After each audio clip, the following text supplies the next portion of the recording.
Hey Scorpio, welcome to your 4th week of June extended reading. These cards I have over here, they're from your monthly reading, and they talk about not selling yourself short or stopping before you're finished on something.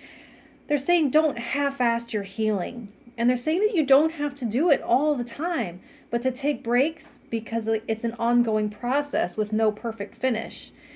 You win by just never quitting, putting one foot in front of the other, and just, not just declaring yourself damaged, but always trying to be a better version of yourself from one day to the next. And so I already have your cards pulled here. I'm not going to be pulling on camera anymore because I want you to get the best message possible, and I can get you more information in less time if I just be able to sit with the cards for just a minute. So anyway, what you can look forward to this week, you have the Death card, and so that means that you are emerging from a process of dissolution. So like I said, healing work is ongoing, but you can do it in cycles. And this one in particular is ending. It's like, how snakes, they don't shed their skin all at once. They do it like continuously throughout their life, many times as they perpetually outgrow it. So you can look forward to outgrowing something that's constricting or itchy on the psyche or too heavy to carry. But part of endurance is the ability to break down and reinvent, to adapt to change. And so you are adapting to a huge change here and clearing a big transition. So for what can get in the way of that, the King of Swords is going to be overthinking, could block this energy, this ending. So overanalyzing, torturing facts and data. Also, approaching the process from a too detached perspective, I'm going to say dissociative perspective.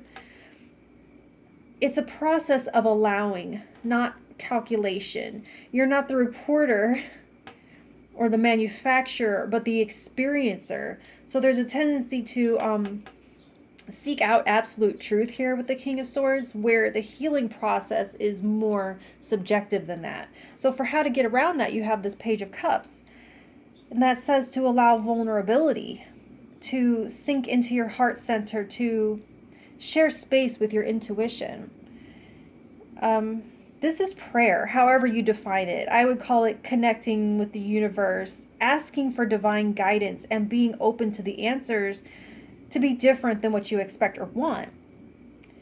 It's taking on an energy of receiving, of hope and faith, and it calls you to surrender to a process that's bigger than you, to a love that's bigger than you thought, to a brighter future than your inner critic thinks is possible.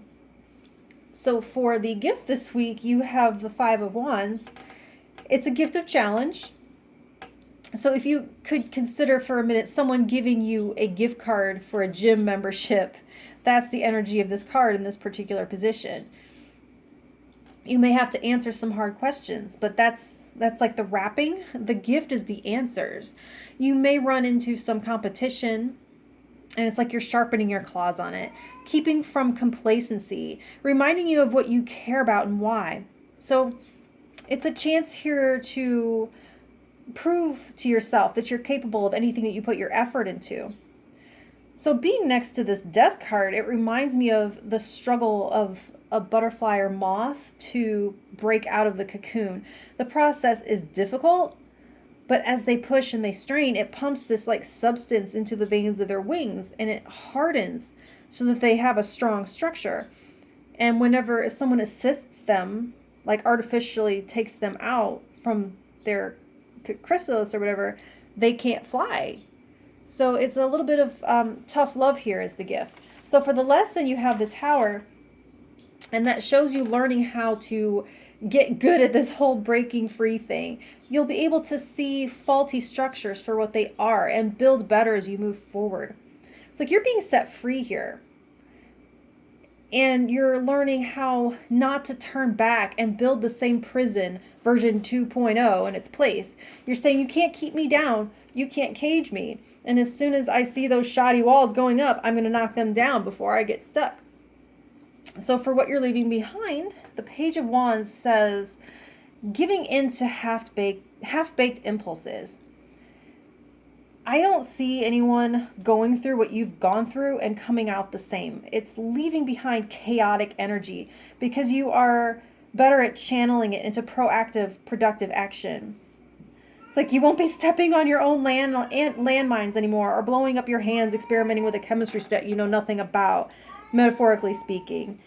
Like the key's been turning in the ignition for a long time, and finally the engine's turning over, the car is starting. And there's also an almost manic pixie type energy here with this Page of Wands that creates like a static force field around you that on one hand it attracts and then pushes away unpredictably. It's chaotic. So where this is more up here, what they're, telling you to tap into to get through this process, this is more inviting for heart-to-heart connections to take place. So that's what I have for you this week. And if you want to hear what I have for you next week, like, share, and subscribe and all that good stuff. And I will talk to you then. Thank you.